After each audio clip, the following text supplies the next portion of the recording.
রাজ্যের স্বাস্থ্য ব্যবস্থার সার্বিক পরিস্থিতি এবং জিবি হাসপাতালের চিকিৎসকদের নন প্র্যাকটিসিং নীতিমালা নিয়ে আজ গুরুত্বপূর্ণ সাংবাদিক সম্মেলন অনুষ্ঠিত হয়, যা ঘিরে প্রশাসনিক মহলে তৈরি হয়েছে তীব্র কৌতূহল। আজকের এই সাংবাদিক সম্মেলনে উপস্থিত ছিলেন স্বাস্থ্য সচিব কিরণ গিত্তে, তার সঙ্গে উপস্থিত ছিলেন এনএইচএম মিশন ডাইরেক্টর সাজু বাহিদ, স্বাস্থ্য দপ্তরের অধিকর্তা ডক্টর দেবশ্রী দেববর্মা এবং জিবি হাসপাতালের মেডিকেল সুপারিনটেন্ডেন্ট বিধান গোস্বামী। সাংবাদিক সম্মেলনে রাজ্যের স্বাস্থ্য ব্যবস্থার বর্তমান পরিস্থিতি, হাসপাতাল পরিষেবার উন্নয়ন এবং বিশেষভাবে জিবি হাসপাতালে ডাক্তারদের নন প্র্যাকটিসিং নীতি নিয়ে বিস্তারিত আলোচনা করা হয়। এছাড়াও আলোচনায় উঠে আসে টিবি মুক্ত ভারত উদ্যোগের প্রসঙ্গ। এনএইচএম কর্তৃপক্ষ জানান, এই কর্মসূচি নিয়ে প্রধানমন্ত্রী রাজ্যের উদ্যোগের প্রশংসা করেছেন বলেও উল্লেখ করা হয়। हेल्थ सर्विसेज और हेल्थ फैसिलिटीज़ को पुनः किया गया है।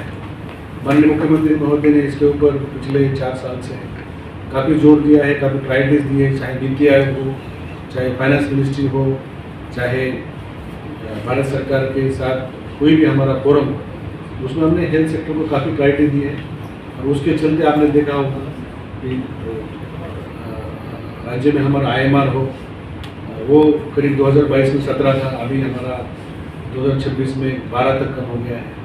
ये काफ़ी बड़ा अचीवमेंट है कि जब इन्फेंट मोर्टेलिटी तभी ठीक होता है जब मदर का हेल्थ और चाइल्ड का हेल्थ देखने के लिए हमारे पास व्यवस्था हो। फिर उसके बाद हमने देखा कि स्टेट के बाहर जाए।